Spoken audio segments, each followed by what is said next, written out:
Hello, listeners. This is Kat, and welcome back to Put Your Hands Up Podfics.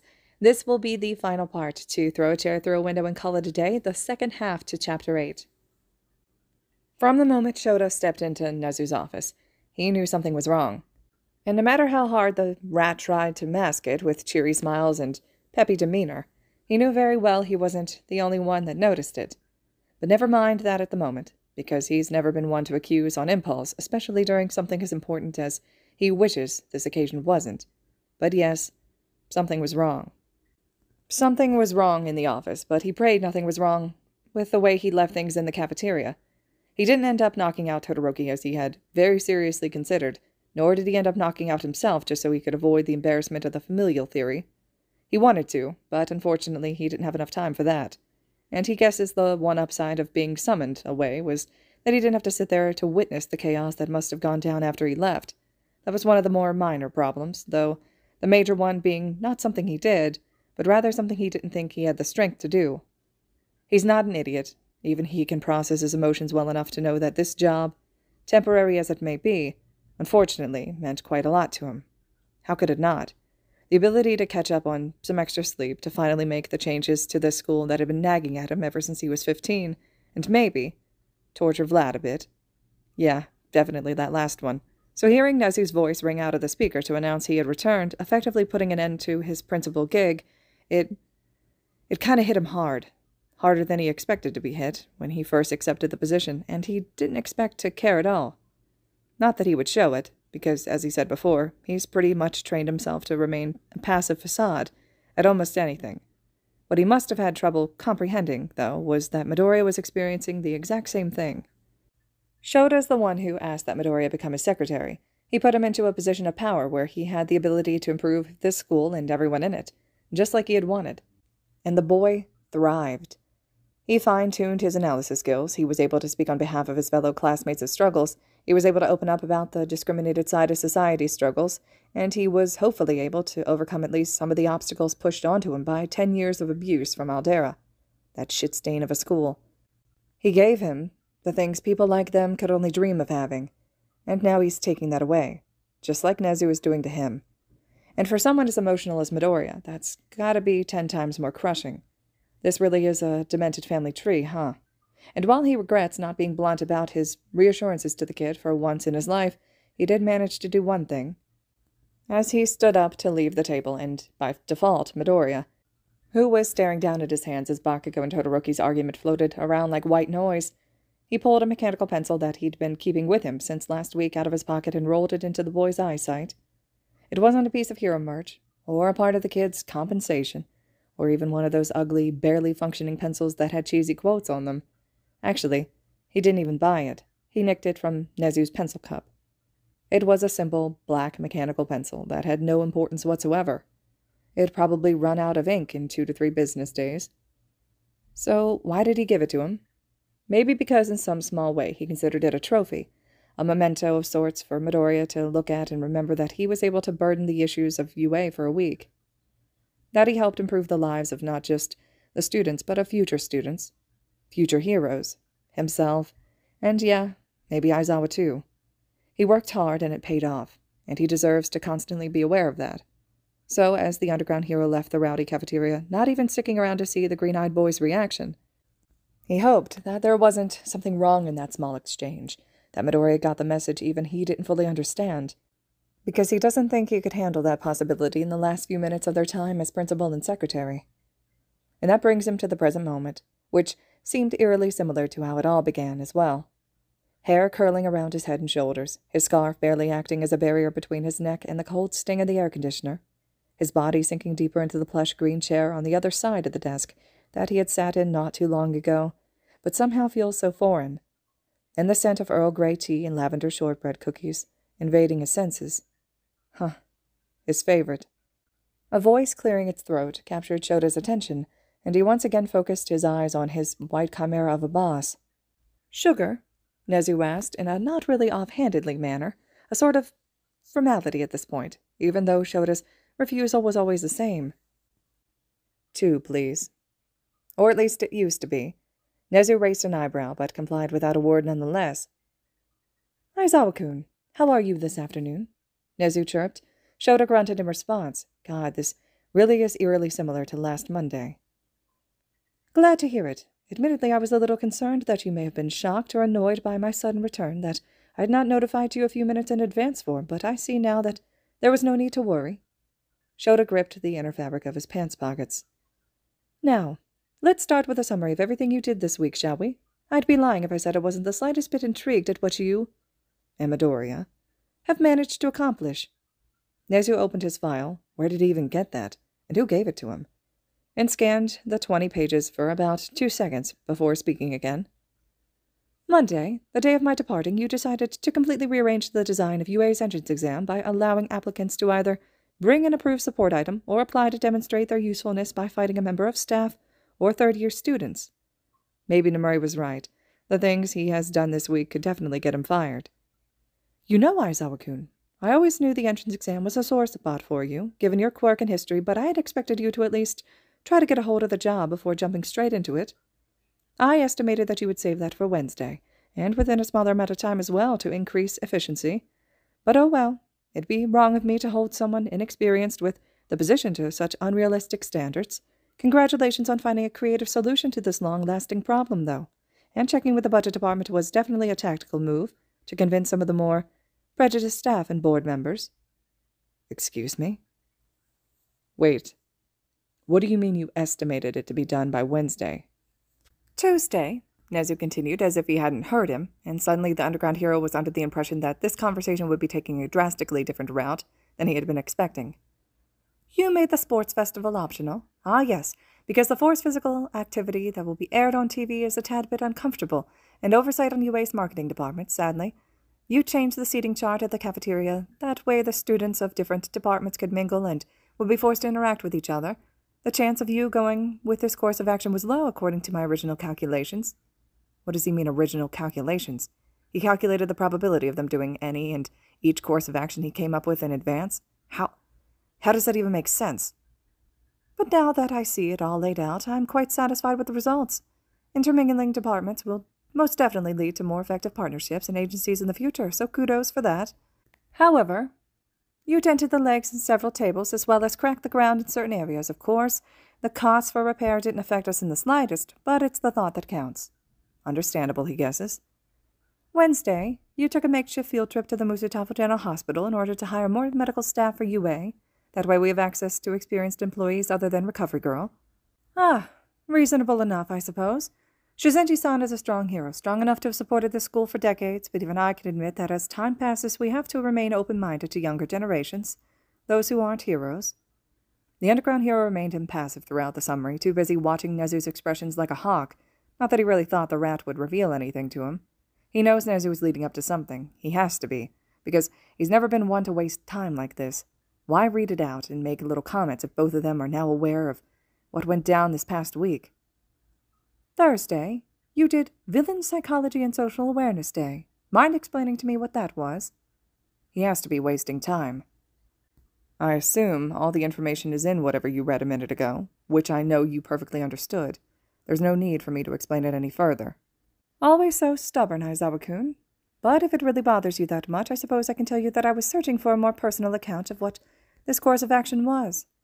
The tired man narrowed his eyes and responded.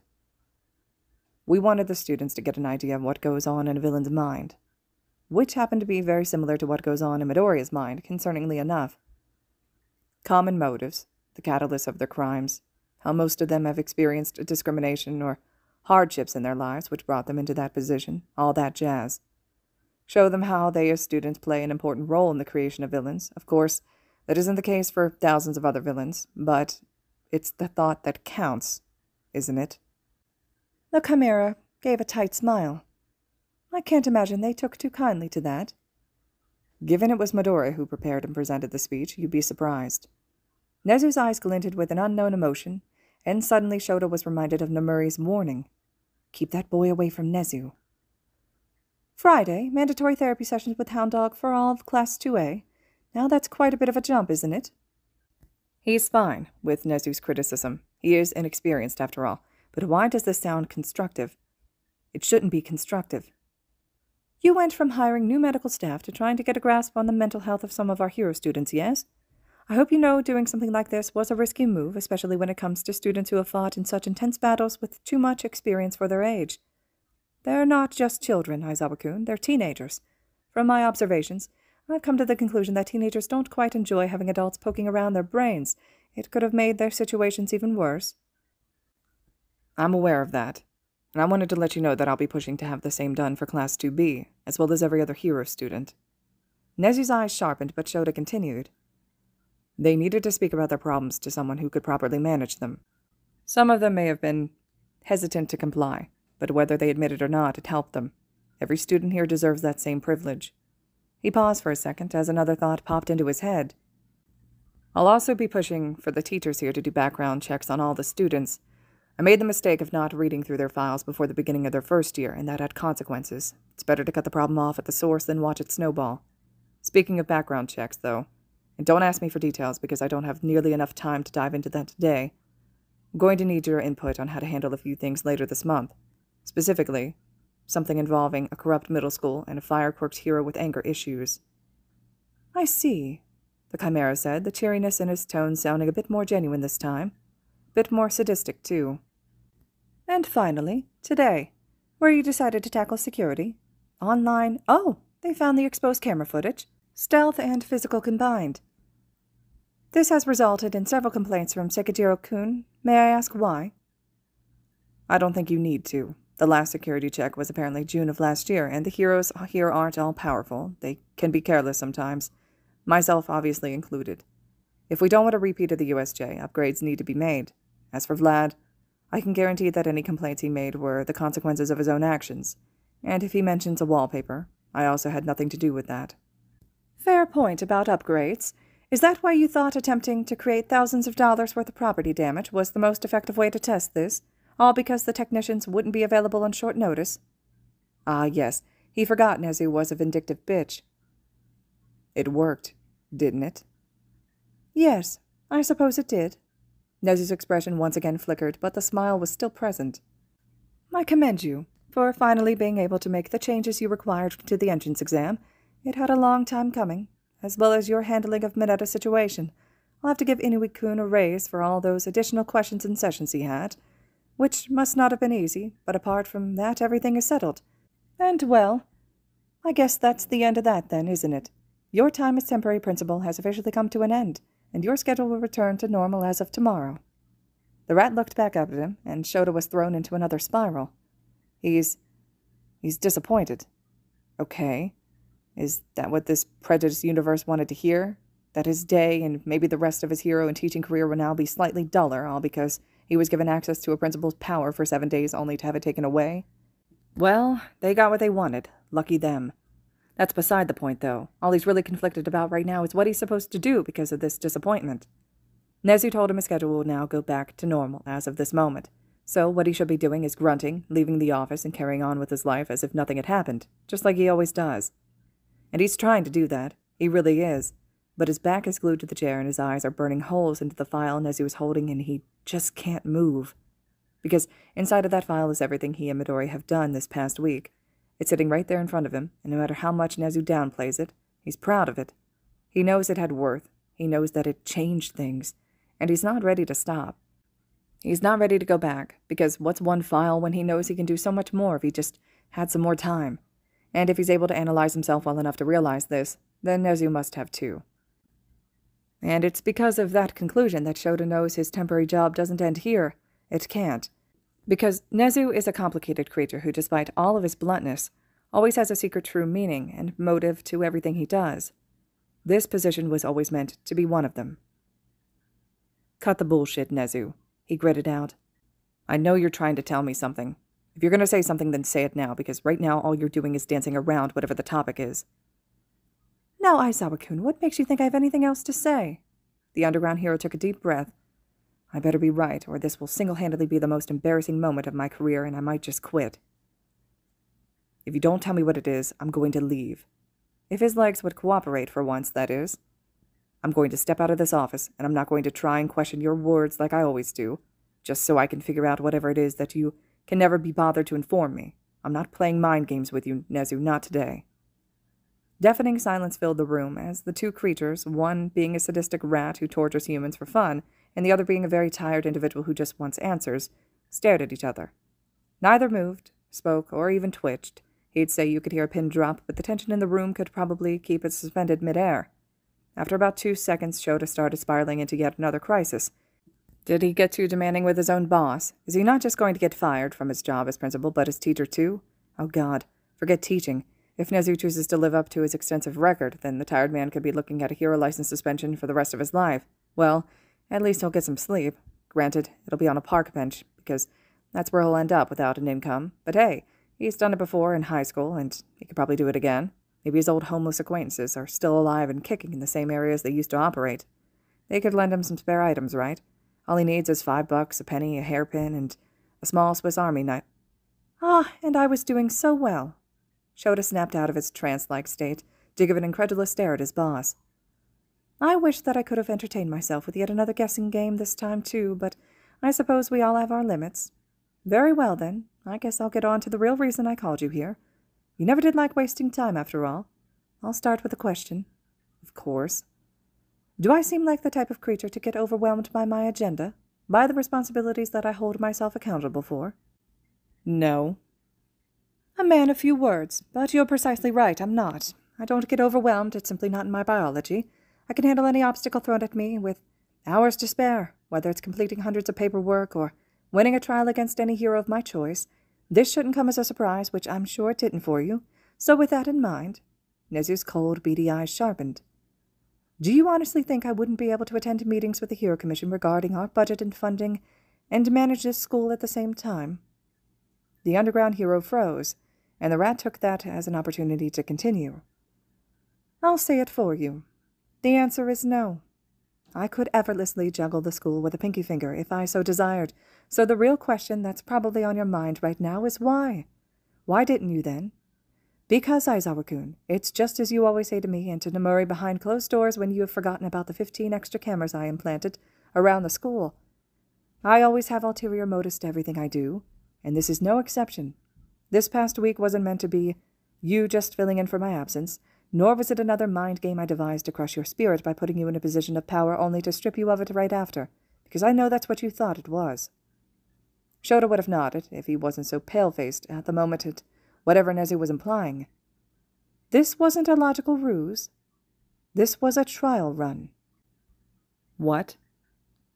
Giving you too much time to process this new information will only lead to a harmful degree of overthinking, as I observed from you from the past.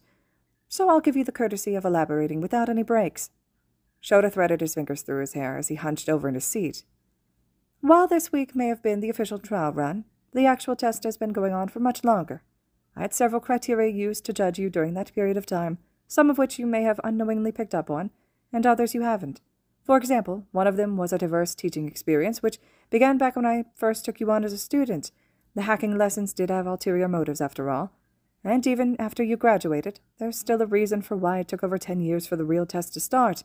You needed time after the job offer to get your proper degrees, a few weeks to get the hang of it, and a few years to get a good understanding of the different types of coworkers and students.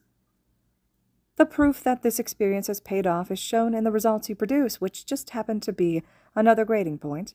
Nezu continued, either not knowing or not caring about how hard Shota was shoving his knuckles into his mouth to muffle his screaming. Looking through some of the Hero Commission's records, which they gladly gave me after a little bit of polite negotiating, I accessed the files of your previous students. They may not have all reached the top 10, but they all have some of the highest mission success rates and lowest on-site casualty reports. They're able to prioritize the citizens rather than their public relations, and that's the only statistics I needed to see. However, one section of my rubric that you probably didn't notice was the expertise in public safety and security. I suppose today's a good enough example of your ability to get reasonably creative with improving the school's security measures, especially when you aren't provided with any other options, although I would have hoped that you found less destructive ways, even though it was very entertaining to watch from the security cameras. Shota detached his teeth from the back of his hand to look up at his boss, a million thoughts raging inside his head, but he chose to try and force himself into focusing on the little details. You were watching the security feeds this whole time. Of course, and for the public safety, the mouse continued, dismissing the Underground's hero's crisis with a wave of a hand. It isn't strictly limited to school security, as I'm sure you know, or at least realize this week, if the mandatory therapy appointments were anything to go by. Bullying, harassment, insufficient catering to students with learning disabilities and mental disorders, PTSD, parental abuse. Parental abuse? He shot out. Never confirmed, but a concerning theory of mine. Shota's vision went red at the edges. What does he mean by a theory of parental abuse? For one of his students, the ones he's known for over a year. Surely he must have picked up on some signs, if that were true, right? Did he miss anything? What did he miss? Who was his theory pertaining to, and... I can sense that you are overthinking, Aizawa-kun, and I'd like to remind you that any concerns building up right now are either being managed or will be taken care of in the near future. I recommend you focus on the present subject for now. The man gritted his teeth, but complied. He still didn't like whatever this was. The problems that I had just mentioned were, whether we like to admit it or not, apparently very prominent with Class 2A.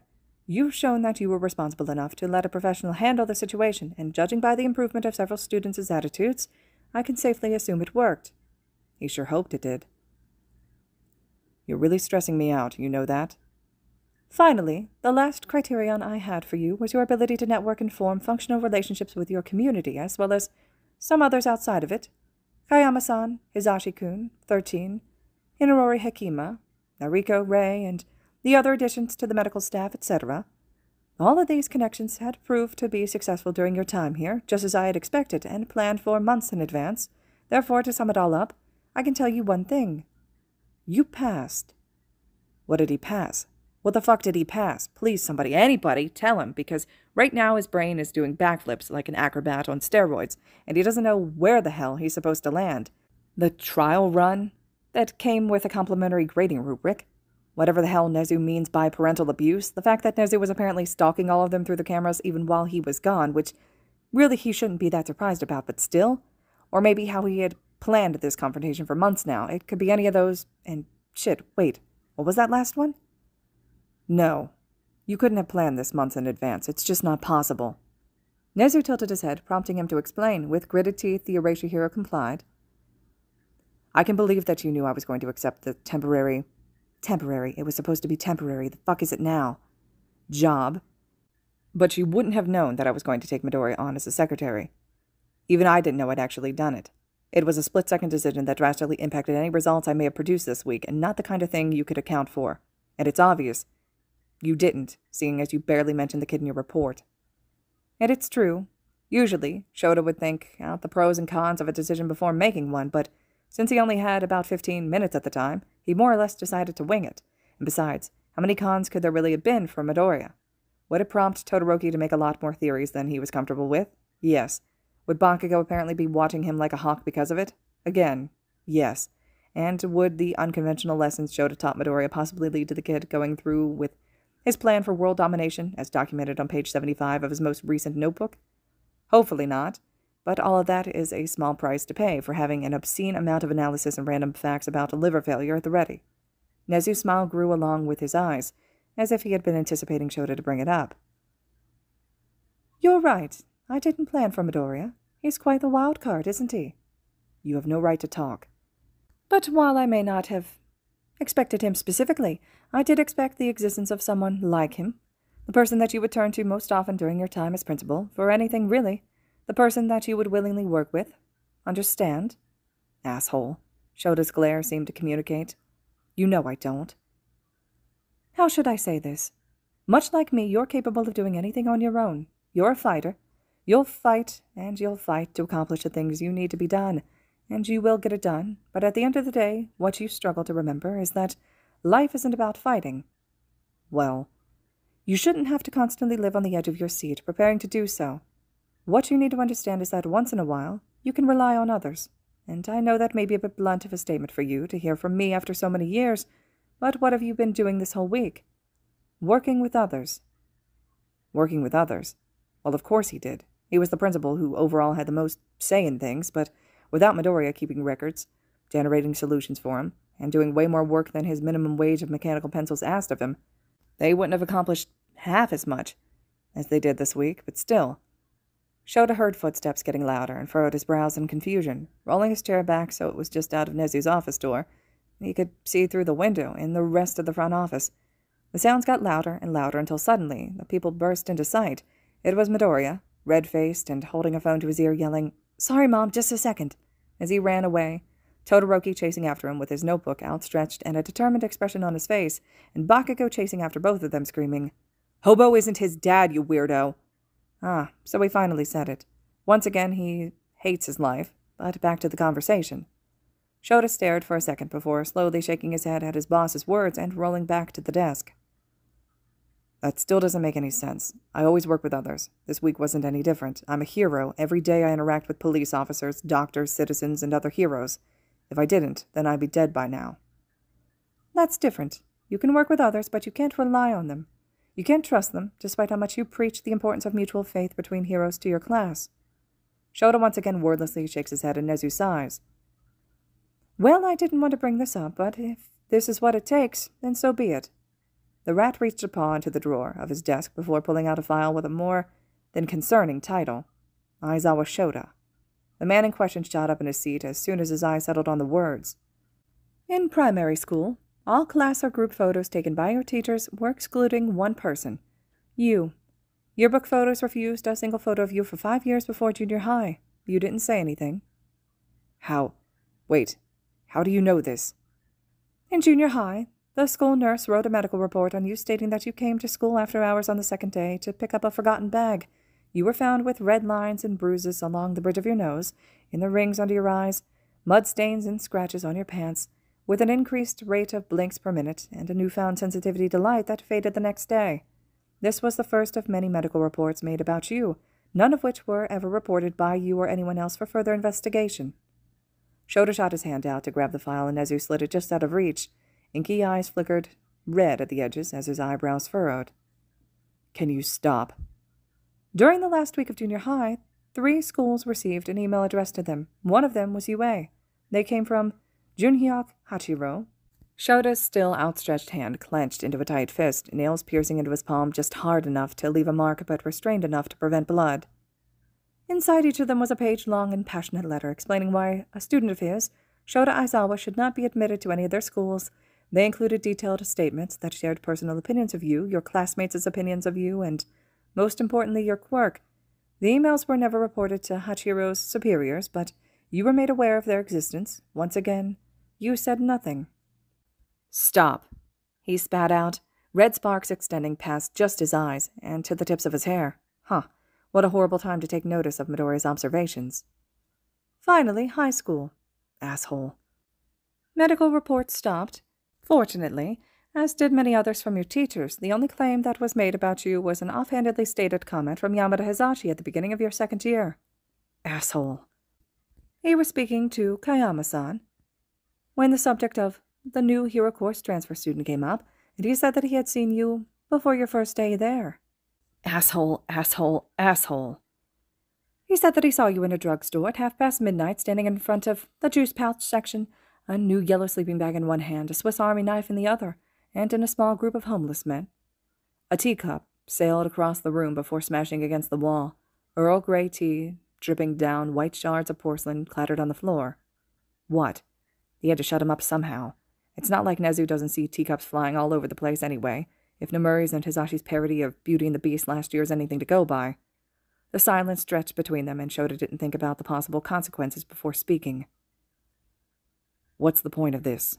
he said, feigning casualty. Nezu sighed again. "This is what I meant by property damage, Aizawa-kun, with both the teacups and the windows. But do you understand now?" The underground hero, while still incredibly annoyed, nodded. He just wanted the rat to move on. "Through all of this, as I said, you didn't tell anyone. You didn't trust anyone enough to confide in them about your problems. No classmates, no teachers, no Shota glared, and Nezu moved on. "That changed when you joined a group of ragtag friends, of course, as Tensei Ida liked to boast about, and that changed. You opened up more, and when I felt you had made decent progress, I took you on as a personal student. I know for a fact you are very enraged at me getting cliché with my explanation, but I can't find a logical reason to care. Things changed after your work study with His Purple Highness, and it still has lasting effects to this day. It's the reason why finding someone to rely on during your week as principal was so important. I needed evidence that you were able to put in the effort for a functional relationship that went beyond just necessary for survival and into the realm of family.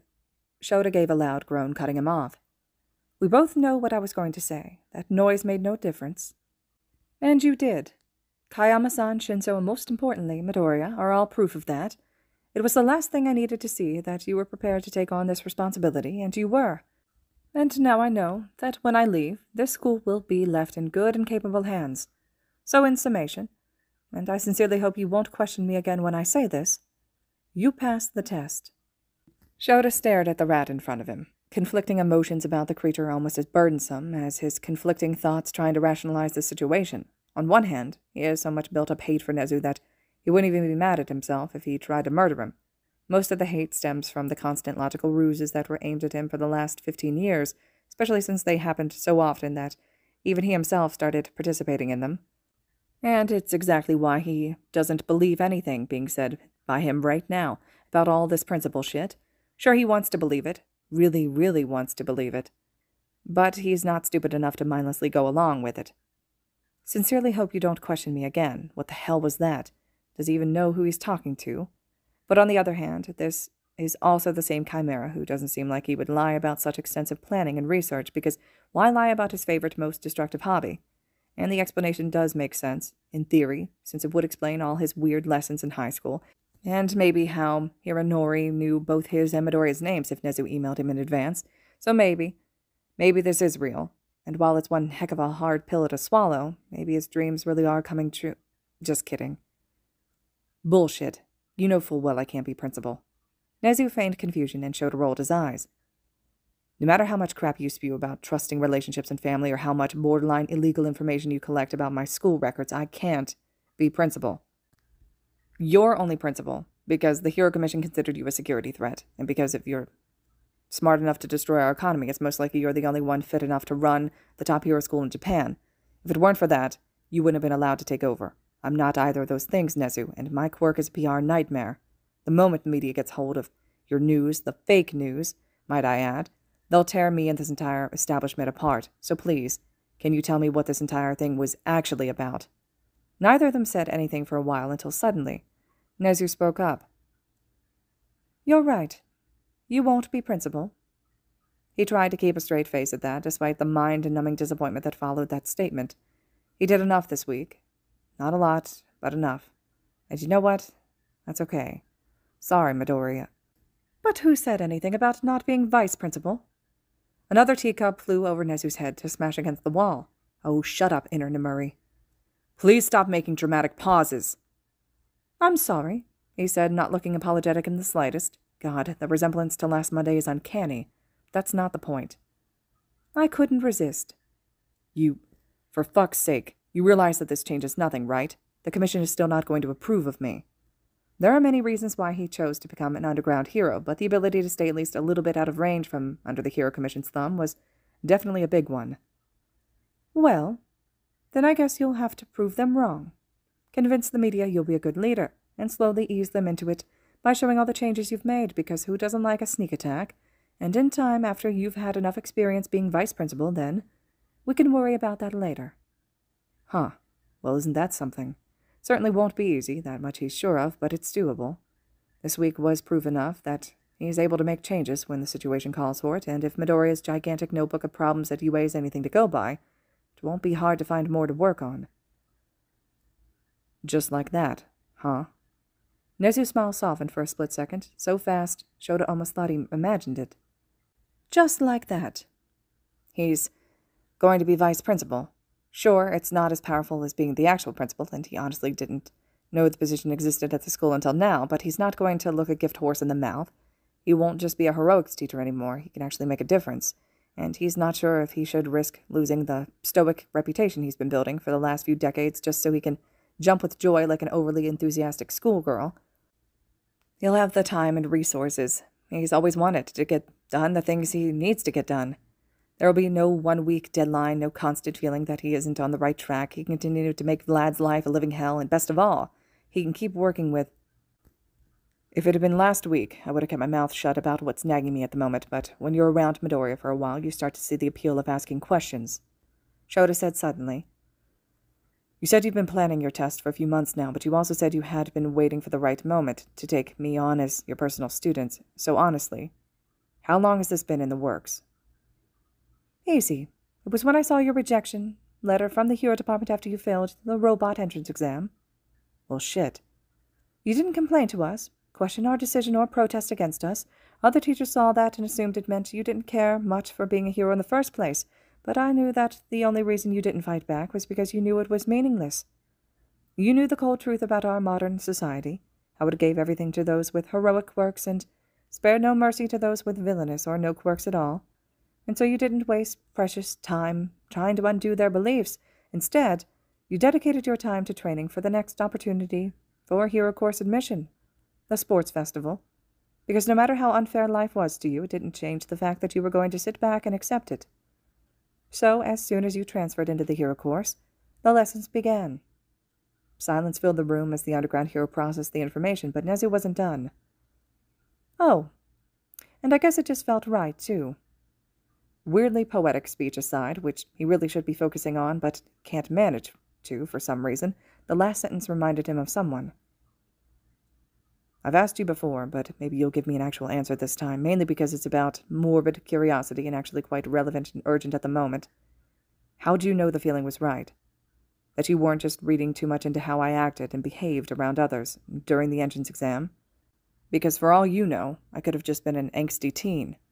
I mean, he was an angsty teen, but hopefully that's not the limit to his personality. You're referring to Midoriya again, aren't you? Shota noticed the way Nezu avoided the question, either because he didn't want to share his why secrets or because he didn't want to admit that deep down he didn't have an answer, but he slowly began nodding nonetheless. In an embarrassing manner, might he add. As I've said, I didn't plan on Midoriya specifically to be joining your principal rampage as your right-hand secretary, so I had no original plan for what his role would be after the week ended. The black-haired man felt the familiar cold feeling of disappointment course through him as, but that doesn't mean I haven't been working out the details of it for the last few hours. God damn it, Nezu, he's overjoyed somewhere down there in his ice block of a heart, but please keep the dramatic pauses to a minimum from now on. Huh? What do you... A remarkable talent for analysis, a determined personality, the heart of a hero, and apparently overflowing with villainous connections to the underground world of Japan. Nezu's eyes pooled with excitement as his smile turned manic, and Shota could almost hear the evil cackling. All very useful and coveted attributes. How hadn't I noticed it before? Oh, hell no. Nemuri's warning from earlier rung through his head as Shota furrowed his eyebrows in suspicion and pointed a finger at Nezu's gleeful figure. Hey, back off my kid. I don't like what you're planning. My kid, huh? Just shut up. Well, I can't answer your last question. What I can tell you is that whatever intuition you have regarding Midoriya, it's definitely right. The child definitely has potential, so don't try and suppress it like others have in the past. Nurture. Right, he forgot Nezu was a traitorous bitch who didn't inform him about the kid's former quirkless status. Although he guesses it wasn't his secret to tell, but yeah, he agrees. Yeah. How do I do that exactly? What? Just because he apparently had it happen to him doesn't mean he knows how it was done. Keep doing what you've been doing, because it's working wonderfully so far if the noticeable change in Midoriya's demeanor and slow dissipating of his stutter is anything to go by.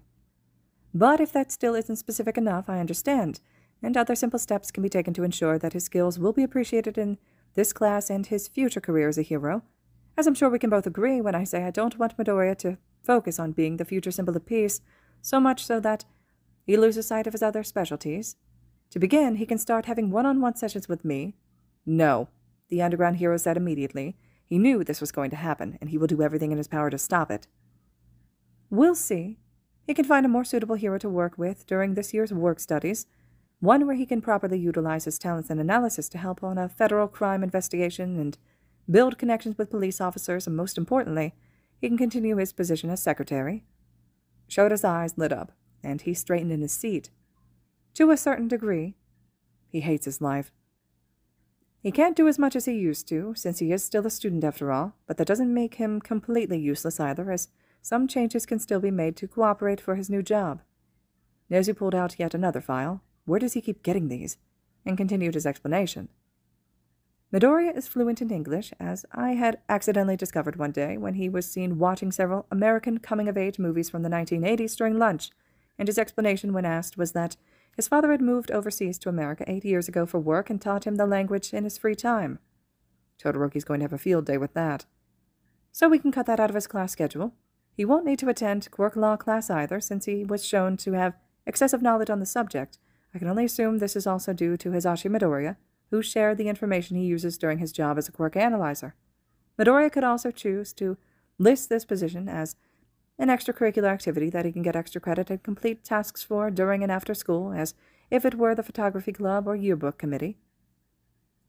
So, with several hours now available, excluding work studies, I think that's more than enough time for Midoriya to easily coexist as a hero student and secretary, wouldn't you agree? Nezu asked. That shouldn't even be a question. He doesn't do facial expressions, but whatever his mouth is doing right now can hopefully count as a ghost of a smile. Well, you'll have to ask for his consent to all of this, since ultimately it's his education and career that we're discussing. He should have a say in it. But if he agrees, then yeah. And Shota's just about to say yes. Yes to everything his boss suggested, but of course the rat had to ruin it. More than enough time to include personal lessons with me? No, absolutely not. Nezu just grinned, and Shota felt the strange urge to start running, throw the kid on a train, and tell him not to get off until he's reached an isolated city where Nezu can never find him. I will die for my cause. Ah, but I thought you said Midoriya should have a say in this decision. Shit. Okay, it's fine. It's all fine. Stay calm.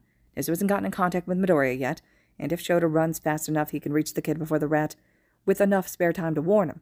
Then Midoriya can accept the secretary position, reject the personal lessons, and Shota can peacefully live as the vice principal of UA with no worries about world domination. Oh, and it appears we won't have to wait either. What?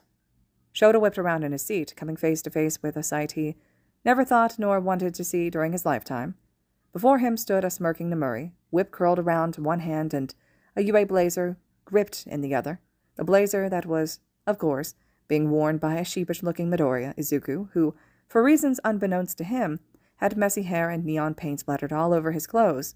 It was at that moment that, despite all of the amazing news he had received that day, his position as vice principal, Midoriya's hopefully new position of secretary, the fact that he's one step closer to making his younger, pissed-off self more proud with all the changes to UA's system, he knew one thing.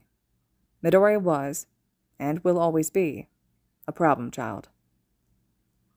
He wanted to stab himself. He wanted to stab himself with a black mechanical pencil that Aizawa-sensei gave him. Why? He's not sure. When he first received the sleek object, he tried to overanalyze it for some symbolic meaning, like he always does. That's only the most logical decision, right? Because why else would he be given the pencil if it didn't have some sort of message hidden inside of it? But the longer he stared at the object, the more foreign the situation felt. It's a pencil. He could do homework with it, write a letter to his father overseas, fill out 1,000,000 more pages of his hero analysis notebooks, focus on drawing more, do anything he wanted with it. But he won't. He can't. Because isn't it special, and wouldn't that be wasting it? He can't use it for just anything. He has to preserve it, make it live up to whatever standards Aizawa-sensei may have intended it to have, even if he doesn't know why. He doesn't even know why he's trying to do that anyway. It's just something he's always done. Every item he owns with a purpose. Each notebook, each writing utensil, each slip of paper, everything. And he can't mess it up, can't ruin it like he always does. It just feels right. It feels like he has to. And he's sure it's a lot of pressure to uphold the traditions he forces himself to participate in for these items, but as long as the perfection is preserved, it should be worth it. But that led him to think about why he even wants to dedicate that much effort into it, besides it just feeling right. Because at the end of the day, is he even doing it for himself, or is he doing it so others can see it and observe the perfection that he had accomplished? What reaction would preserving it even get out of his friends, out of Aizawa-sensei? Nothing, most likely. And it's stupid, he hopes, because he doesn't even have an audience for these types of things. And it's also stupid because, once again, it's just a freaking pencil. He can buy as many lead and eraser replacements as he wants. There's no limit because it would be petty enough to try and take it away from him. So really, he can overuse the pencil as much as he wants, make as many mistakes as he wants with it, because he has the freedom to do that now. And it's only after he stares at the pencil for another 5 minutes does he realize he's overanalyzed the pen so much that he eventually came to the conclusion that the meaning behind the pen is that there's no meaning at all, and that he should just shut his mind up. How goddamn pathetic is that? And that's what brings him to the present moment, not understanding if his inner monologue was trying to teach him something or if he just overthinks too much and wanting to stab himself with a pencil. Because maybe then it'll have some meaning. Maybe a future English teacher will read his story and compare it to Shakespeare's Juliet, and that would be a little funny. So yeah, he's such a mess that this was his thought process after being given a freaking pen. Sorry, Aizawa-sensei. He's also sorry because he's pretty sure he interrupted some sort of important moment here. Izuku didn't know why Nezu was smiling at him like a maniac, nor did he know why Aizawa-sensei looked like he was given both the best and worst news of his life and had to decide between throwing himself a party or in front of a bus. But he didn't think he had the energy to worry about it either. The paint was damp enough on the fabric to start irritating his skin, his hair felt disgusting, and he so badly wanted to fix it, and his clothes felt too loose and too suffocating at the same time, so please forgive him if he's desperately trying not to flip out right now. Izuku was still caught up in his inner rant when suddenly Midnight-sensei nudged him with her hand, snapping him back into the present moment. Midoriya, you want to explain what happened? Oh, right. He forgot his life was still a mess. He gave a sheepish grin to the R-rated hero. Do I have to? He got no reply, and took that as an unfortunate yes. With a long sigh and a prayer to whatever god was out there that he didn't get expelled somehow, he spoke. My mom called me while Todoroki was still telling me about his theories. It was only one theory, actually, one with too many layers for comfort. He didn't think it could get any worse than All Might being his dad. Oh my god, was he wrong. Not that he thought Aizawa-sensei being his dad was a nightmare or anything. In fact, it would probably be really cool. It's not like it would be much different from reality, because, as Satoshi said, he basically already acts like a dad. Nope. Stop it, Izuku. He doesn't. In any case, he may not know where Aizawa-sensei being his dad came from.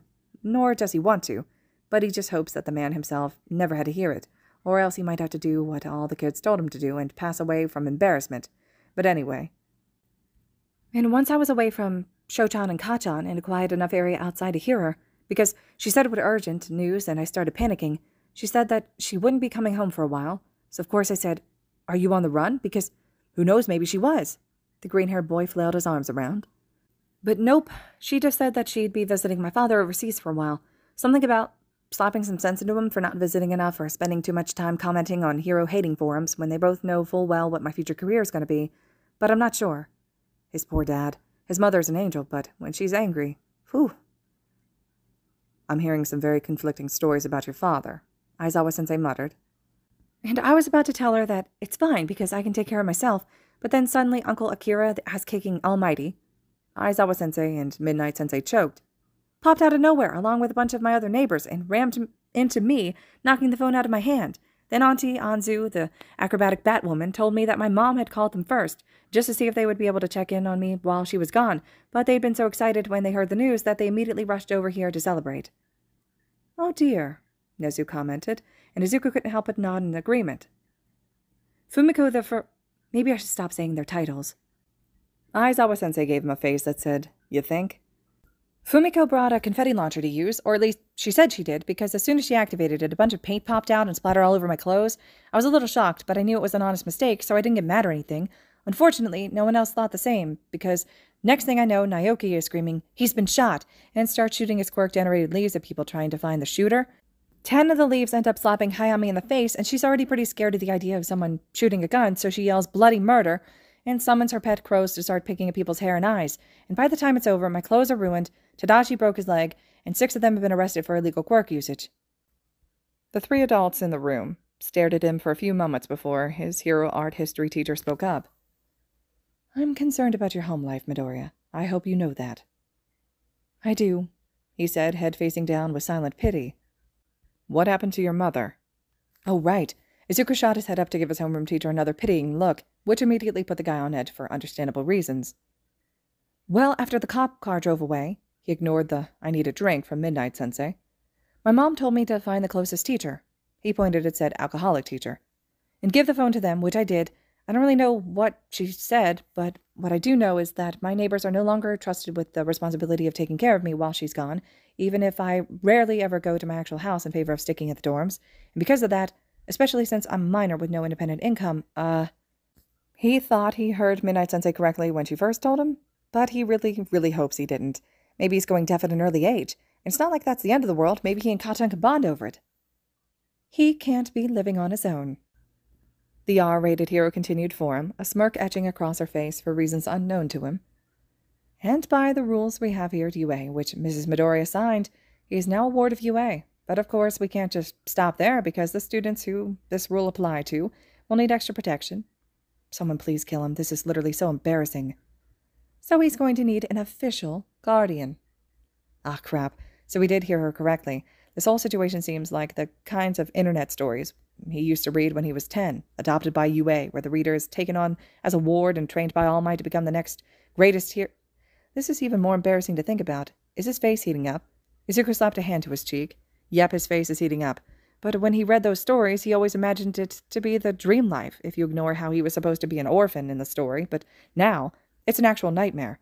He doesn't know what being a ward of the school entails, but the fact that he had to be attacked with paint and watch his neighbors get arrested just to be in this position is horrendous enough. And judging by Aizawa-sensei's horror-stricken face aimed at him, he agrees... Wait, it's not aimed at him. It's aimed above him. Izuku's eyes flickered between the rapidly shaking head of his homeroom teacher and the growing smirk of Midnight Sensei. What? Well, isn't that a doozy?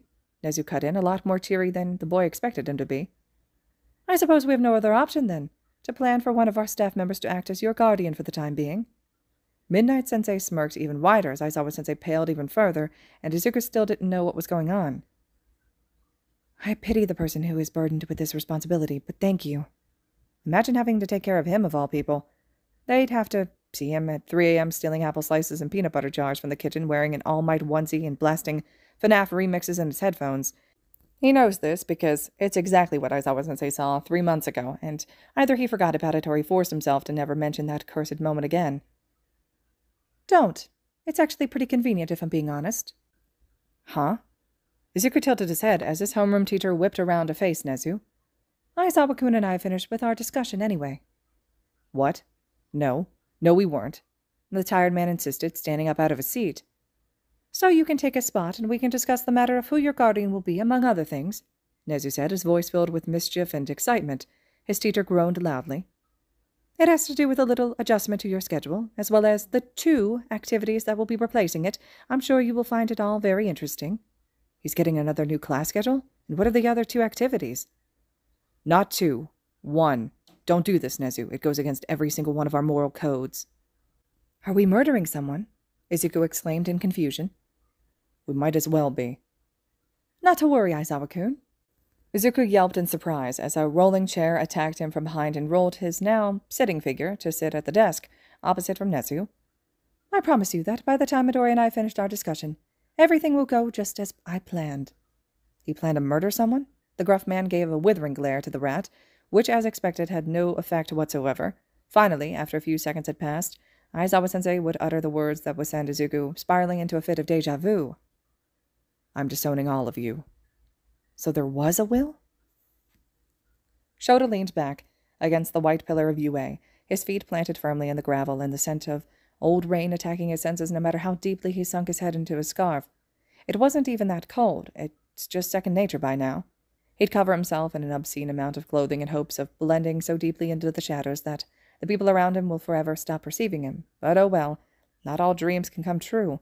For example, his dream 15 minutes ago was to launch another teacup at Nezu's head to hopefully knock him out, bribe Nomuri into dragging Midoriya to the airport, and get him to convince his mother to permanently change his name so Nezu can never track him down. Something dark, like Akatani Mikumo or something. But of course, he forgot the biggest threat to his plan, the fact that Nomuri is a traitorous goblin. He only remembered when he spoke up, sitting on the floor in front of said pillar, the familiar effects of her somnambulist quirk still very much evident in his hazy vision and newfound sensitivity to light. He wants to say he's shocked and hurt that she legitimately knocked him out just to get him out of Nezu's office, but he can't really blame her, because he, too, would instantly lose sight of his morals if Nezu gave him a job. He's the kind of rat you don't question when it comes to those sort of things. Even Midoriya would know that, or at least, he hoped he did. Shit, does he? Shota wouldn't blame him if he didn't, because he hasn't known Nezu for that long and probably wouldn't expect to be told to steal Detective Tsukushi's files with a casual wave of a hand, but still, the last person the underground hero saw question the rat's orders on an illegal drug ring bust was this silver-caped rookie hero that liked to talk about nothing but New York, the city of dreams. The next thing he knows, the guy was getting exposed for tax fraud. It's karma, he supposes, and he knows Midoriya didn't commit tax fraud or anything, but what's scary is that these 2 events were within 1 day of each other. How did Nezu find that information that quickly? No one knows, but god damn it, it is scary. Maybe he'll spare Midoriya from his hypothetical wrath, though, since apparently he wants to recruit him as his new personal student, although, now that he thinks about it, that in itself is punishment enough.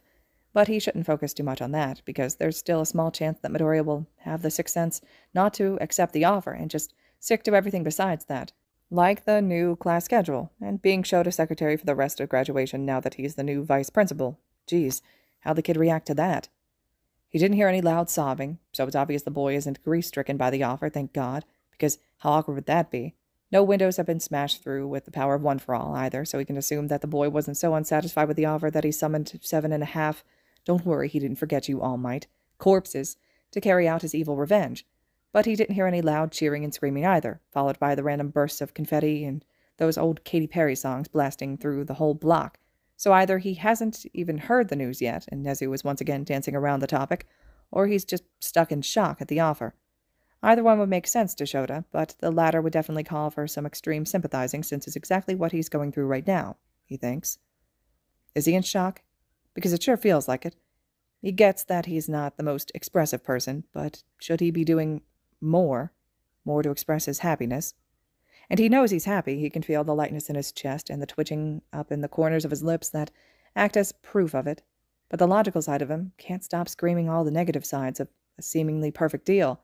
Sure, he's able to make a change at this school, but it took him 15 years to do it. And this is just UA. It's just a single hero school.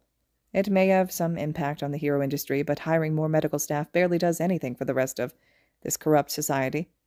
Shota talks about improvements, but the only ones on the receiving end of them were kids like him, who won the villainous kid lottery. Others aren't so lucky. Others live life, with people seeing them as a constant threat because of their quirk. All the opportunities they pine for are ripped away before they can even touch it, like Tantalus and his dipping fruit tree, and they have to deal with their struggles at a never-ending pace because they never had anyone to help them. Shota can curse out the world all he wants, but he still had Nezu. He still had Namuri and Hizashi and Tensei, and that homeless man who helped him out of the goodness of their heart. Others are barely given the time of day. But if there's anything he realized this week, it's that it's not his fault. He didn't actively contribute to the prejudice that the majority of people can't seem to get out of their system, and he's never been just a bystander to it either. He wants to help, and he's going to do everything in his newfound power to accomplish that, no matter how long it takes. So why does he keep blaming himself? Why is nothing he does ever good enough for himself? Because it should be, and he wants it to be. He wants to appreciate what he's been given. He wants to enjoy it, even for just a day. For once, he wants to stop analyzing, stop overthinking, and just be happy. He wants to be happy. Aizawa-sensei! The underground hero microscopically flinched at the sudden noise, whipping around to face the cheery 16-year-old kid with an inconvenient knack for the element of surprise. Jesus, and you called Shinso a ninja.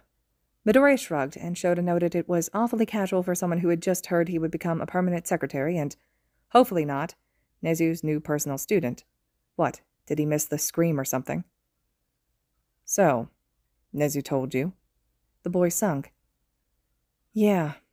Shit, he sounds disappointed. Okay, this can work. All you have to do is act like you have no clue what was discussed, mention a few stories of Nezu actively lying to people for elaborate pranks, and turns out he couldn't find anyone to watch over me yet.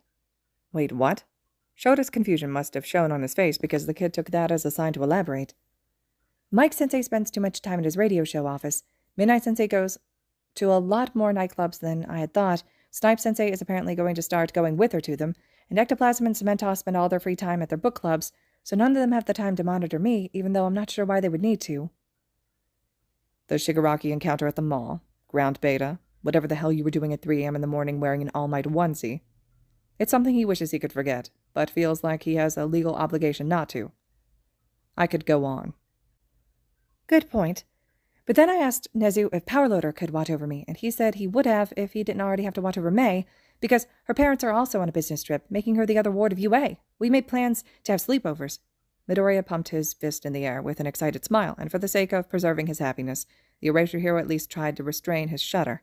Midoriya and Hatsume, UA's residential psychotic geniuses when it comes to analysis and support gear, in the same building, having sleepovers that will definitely land them both staying up till 2 in the morning, powered by monster energy drinks with cursed innovative ideas that should never have prototypes made for them. It's above his pay grade, thank you very much. And then I asked if Lad-sensei could watch over me. Huh? But Nezu said something about World War III and not worth the resulting property damage, so I assumed it was a no-go. Thank God. He'd be needing even more sessions with Hound Dog if Vlad suddenly became his guardian. So until someone's schedule opens up or another person joins the picture, I'll just be floating around the dorms and hoping for the best. Shota chose to ignore the inner voice, screaming at him that he's literally the only other teacher available and is still staying silent. And that's all you asked about? Nothing else came up. He pressed, and Midoriya pressed a finger to his chin in thought. In the corner of his eye, Shota saw the door opening as more students slowly began trickling out, but besides moving to the left and out of the door's pathway, he paid them no mind. Well, not exactly. He still sounds disappointed. Remember the plan, Shota, remember the plan. He asked a lot of random questions, too. Stop with the pauses, for the love of God. He started out by telling me I did a good job this week, and that was nice, especially since he also offered me Earl Grey tea, but after he finished his short summary, it went a bit, off course. He began by asking to have a look at my analysis notebooks, which I complied with because why not, but then he started commenting on them. Not just run-of-the-mill comments, he was actually contributing. He even asked if he could keep number 13 for a little while, just to read through it more thoroughly, and create a lesson plan or something. Maybe it's a new class we're all getting. Shit. At least he has a little time to help the kid flee the country, though. He even gave his own opinions about my section of what everyone's roles would be in the slasher movie scenario, which, by the way, included you surviving this time, except you ended up killing the person who accused you in the end, so really it was a lose-lose situation either way. Fair enough. Then he moved into my opinions about the hero industry. After seeing the analysis page I did on my dad, I said the basic things everyone agrees on. All Might is the indisputable best. Mirko definitely is rising the fastest in the ranks if you judge by past heroes of the top 10 and our latest statistics. Hawks is easily gained number 2 position was a little too perfect to not seem shady. Shota doesn't think these are basic opinions anymore. And Endeavor is hiding something. I can feel it. Yes, because that's totally not concerning. How does Todoroki feel about you snooping around his dad? Shota asked sarcastically, looking back out across UA's courtyard, now filled with significantly more students chatting amongst themselves. Hashido and Kaminari, to be specific, screaming vines and Bo Burnham lyrics back and forth to each other while Ida had a stroke listening to the explicit language. Very supportive. Excuse me? Then after asking what specific type of hero I wanted to be, what the worst crime committed among my neighbors was, and some random details about Aldera Middle School. God damn it, Nezu, he's thankful that you'd listen to him, but stop hogging all the revenge. He asked me how I felt about being secretary this week. The black-haired man's head whipped around to face the kid, who was now staring at the ground with an unreadable expression and a faraway look in his eyes. So he's finally getting his answer. Hesitantly, but surely, and feigning nonchalance, of course, Shota spoke up. And? Midoriya bit the inside of his cheek, rocking back and forth on his feet, with his hands gripping the box of excess notebooks and mechanical pencils that he must have picked back up from the cafeteria on the way here. Same way you felt about being temporary principal? The boy tested out, sighing as Shota gave him a, really, no way look. I think I liked it. And there you go. They're both disasters who can't make up their minds about whatever the hell happened today. More than I thought I would, in the beginning, that's for sure. I thought I was just going to be making records, but I actually got to analyze more, and I don't get to do that in class very often. But he could. He has the potential to do so many things with that skill, and if Shota had just incorporated it into his lessons sooner, then... But besides the analysis, it was nice getting to help around a bit with the changes. A bit. Because I think deep down I had always had a small grudge against UA for some of its policies, especially since they didn't get rid of the no quirkless kids in the hero course rule till I was in 7th grade. Not that it mattered in the long run, but it was pretty discouraging. But I got to help make the entrance exam more fit for their needs, along with anyone else who didn't have purely physical quirks needed to smash robots, and I know it wasn't a lot, but the idea that I could have made at least one other quirkless kid's life a little easier is... Midoriya trailed off. It's good. You should be proud. Shota doesn't know how many times he'll have to say that before the kid finally starts believing him a little, but judging by the minuscule nod he got from the boy at that, he's definitely making progress, and he's nothing if not determined to see the future results. I just don't want them to be sad, Midoriya said suddenly. I know it's oversimplified and childish and unprofessional, but I don't want them to be sad because I was sad. and lonely, and it sucked because it held me back from doing a lot of things I wanted to do. I always got so close to trying to accomplish them, but then I'd just shut down? I don't know. I'd start thinking about how no matter what I did, I was still useless at the end of the day, and there was no hope for any dreams I had. So maybe I should just stop and give up on all of it. And it could have held me back from applying to UA if it had been strong enough, but luckily All Might came and gave me a greater chance. But I know it was just pure luck. Others won't have the same chance. If it hadn't been for that sludge monster, we would have never met each other, and if I didn't die from the entrance exam after that, then I would have died from, The boy cut himself off after that, and Shota had never been more thankful for the way his scarf could mask his emotions. He didn't want to have the kids see his furrowed eyebrows and borderline snarl and think it was directed at him, instead of literally everyone else. The quirkless population has an 85% increased chance of suicide above the national average, and 12% of all hate crimes are targeted against them too. I memorized the statistics when I was 9, and while I told myself it was because I wanted to change that data once I became a hero, I knew that wasn't the complete truth. In reality, all I wanted was to see if I really had a chance at being a hero, if I should try and fit in for once by doing what the majority of them did and just... Yeah. I didn't, obviously, but once again, many others weren't the same, he rambled.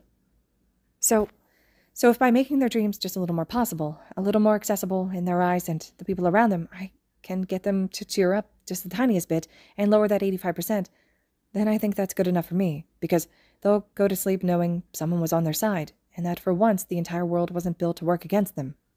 Midoriya paused a second, as the words he shot out from his mouth seemed to finally process in his own brain, but as quick as the silence had come, it was instantly filled up again. So, yeah, I rambled a bit. Sorry, might have gotten a bit off topic. You weren't off topic, Shota said, his voice firm, not matching the fake bored expression as he picked his nails. No matter how much you downgrade everything you accomplished this week, future applicants will be on the receiving end of your results, including the other quirkless children of that 85%. You helped them, and you're going to keep helping them in even bigger and better ways as you gain more experience here. Remember that. Midoriya lifted his head a bit. Not much, but it was there, and Shota mentally yelled at himself to listen to his own fucking pep talks, so this is what was right in front of them. I liked this week. I liked being secretary. So why does he sound so sad? But it's over now, and I'm not going to throw a tantrum about it, because then I really will be childish, and none of the UA staff will want to be my temporary guardian after that. Oh, fuck you, Nezu. He didn't tell him. Shota's been out here for the last 25 minutes stressing over what the kid's reaction to the news was, whether or not he made the deadly choice of choosing to become the rat's next personal student, and he didn't even tell him. Not even about the updated schedule, and now the adjustment is going to be a pain in the ass. For a split second, Shota thought Nezu would lay off the logical ruses, but now he knows that'll never be a possibility. Nezu will forever exist as a cackling gray cloud that rains tea, blood, and the tears of children, that constantly hovers over Shota, and he just has to live with that. He sighed. Well, time to be the conniving piece of shit I am. Yeah, the underground hero stated casually, as Midoriya slightly sunk in on himself. Enjoy your time off while it lasts. UA doesn't have time for slackers. The green-haired boy snapped his head up to face him, eyes wide in alarm. What? What do you mean? There's still, 10 more pages of courses of actions to complete. Forrest's green eyes grew even wider, and Shota yawned. I guess that will do for now, but if you think we can just settle for that, then you're gravely mistaken. You're going to need to do more research into the problems at this school if we want to aim for maximum productivity in the coming semesters. The standards have only risen given the new vice principal position. Wait, UA had a vice principal? Ah, so it wasn't just him. Pride saved. Not the point. What do you mean? Shota shook his head in mock disappointment. You really have to stay on top of these things, Midoriya. The secretary position won't manage itself. The poor kid looked close to fainting by now. What a pity. Midoriya was just about to open his mouth to ask another panicked question when Shota decided he should start wrapping up his comedy routine before he got in too deep. Don't want to end up like Miss Joke, after all. He gestured his head toward a purple-haired teenager that was waiting by the front gates. Run along now. Don't want to keep Shinso waiting for so long that he replaces you with a cat. I've done it before, and I can promise that it's addicting and irreversible. The freckled boy whipped his head between his homeroom teacher, Shinso, his teacher again, Shinso again, and 5 more times in that order before finally giving up. His shoulders dropping with an exhausted sigh as he seemed to finally accept that he'd never get a straight answer out of the gruff man, and that he'd have to wait until tomorrow to see the true chaos that unfolds when Shota is finally given a permanent position of power. With a wave goodbye, and an optimistic but still incredibly confused smile, the boy began to make his way over to Shinso, who, as he predicted, was already starting to track the movements of a nearby cat. Because, of course. Shota once again looked up at the sky, a habit he wasn't sure over where it originated, but one that seemed effective enough to never have him questioning it. Only this time he actually paid attention to what it looked like instead of losing himself completely in his own mind. Arranged in a perfect mess of colors, blue, pink, and purple, it seemed indecisive, almost as much as his own mindset. Yeah, he's comparing himself to the sky like a poetic weirdo, and what about it? He lives on logic, always has, and because of that, there's always a civil war raging inside his head, both of them constantly arguing about the pros and cons of a situation, a person, and even aspects of his personality that he knows he can't change, so why are they even arguing? And it's one of the reasons why he thinks he'll never be able to fully enjoy something, because he'll always find a way to ruin it. But while that may be how it worked in the past, and how it should have been working right now, Shota can't help but feel like, for once in his life, the logical side of him has quieted and agreed amongst itself just long enough to let him come to a conclusion on 4 things. Shota stumbled back a bit as a supercharged force of green lightning and fucking sunshine rammed into him. While he was still in a fit of disorientation, he considered the possibility that Midoriya suddenly decided to try and murder him by embracing the physical state of a teenage missile. It wouldn't be that surprising, since Shota, too, would murder someone if they had been bitchy enough to not give him the full details of his new position as secretary, like he had done to Midoriya a minute ago. But as soon as he regained his senses back, took note of the pressure squeezing around him, and remembered that he's not dumb enough to literally think it was a missile, it took him longer than he'd like to admit to realize he was not being killed. He was being hugged. But to be fair, that's equally as deadly when it comes from Midoriya. The UA uniform sleeves wrapping around him and the view of the top of a green bush of hair pressing against his chest only lasted a second before the happy-go-lucky missile was running off again, black pencil waving around in the air as he yelled, "I don't know what's going on, but thank you, Aizawa-sensei!" and disappeared with his purple-haired friend beyond the gates and back to the dorms. The shock of whatever the hell just happened only lasted a minute before an involuntary smile spread over Shota's face. One that wouldn't back down no matter how hard he resisted against it. It wasn't the smile he wore when terrorizing students with his logical ruses, nor was it the smile he'd flashed at Vlad seconds before ramming a Nerf gun at his face. It was the kind of smile that broke out when you knew 4 things were true and that you were happy. One thing he knew was that he was happy. 15 years of hard work had come down to this moment, and it's nowhere near done. He'll prove himself suitable to the Hero Commission. He'll advance in his ranks, and one day he'll finally made so many improvements to UA that all the kids like him, the villainous, the quirkless, the mutants, know that they, too, can be heroes. Not just to Japan, but to themselves. And maybe, just maybe, what the students will learn here can be applied to the rest of the country until finally a step can be taken to erasing the quirk prejudice that built up over the last century. But before that, before he has the right to think that big, he'll think small. He'll think small, small as his smile, and he'll be happy as he admits to himself that Midoriya is his kid. The second thing that he knew was that Midoriya was his kid, and it'd be stupid to ever try denying it again. His kid had the potential to be someone great, to be the hero everyone needs, and not just because of the strengths and smarts, but because, despite every horrible thing that has happened to him, he cares. He saves. He could have given in to that 85%, or he could have used his insane amounts of analysis to destroy the industry as we know it, but he didn't. Instead, he saw the gray, where everyone else only saw black and white, and he fought and is still fighting to help everyone do the same. And God damn it, Shota's going to do everything in his power to help him do that. Everything in his power to make him realize that he has worth. So no, Midoriya may not be his kid in the way Todoroki keeps insisting, with his evidence of black floating hair, but he's his kid nonetheless. And so he'll stop lying to himself about all this, stop denying what's been in front of him this whole time, which is that finally, he'll never be lonely again. The third thing that he knew was that he's no longer lonely. Whether he admits it or not, although he'll gladly do so this time, he's found a family within the school, and they've always been on the other side of the door. Yeah, fuck you, a found family. Namuri, Eri, Shinso, Midoriya. And Shota would include Hisashi, but he's a little beyond just family at this point, wouldn't you agree? What? But there it is. And he hates to be self-aware of this. But he knows he wouldn't have been able to realize this if Nezu hadn't once again been a colossal asshole and tricked him into doing this little exam. And so, as he leans against the pillar of the school that got him here, watching as Namuri made explicit hand gestures at him through the window of Hisashi's car, and as the blond man himself struggles to hold back snorts at it, but still patiently waits for him to join them on their carpool ride home, he knows one last thing.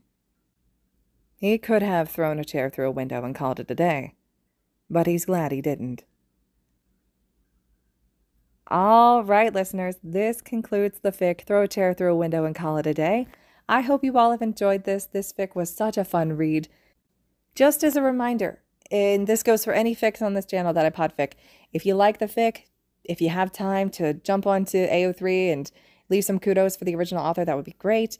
I'm sure they would definitely appreciate that, or any comments that you have on their fic as well. If you like this fic a lot, I also suggest that they have a second fic. It's part 2 of the Aizawa and Midoriya designated disaster duo series, which is what this fic is from. It's not completed, it only has 4 chapters at this time, but it's 66,000 words, so it's a pretty hefty amount of content, so you can still get a little bit more toward this series. If that's something you're interested in, be sure to check it out. Let me know your overall thoughts and reactions to this series, though. I'm eager to hear what you all thought, and as always, thank you so much for listening.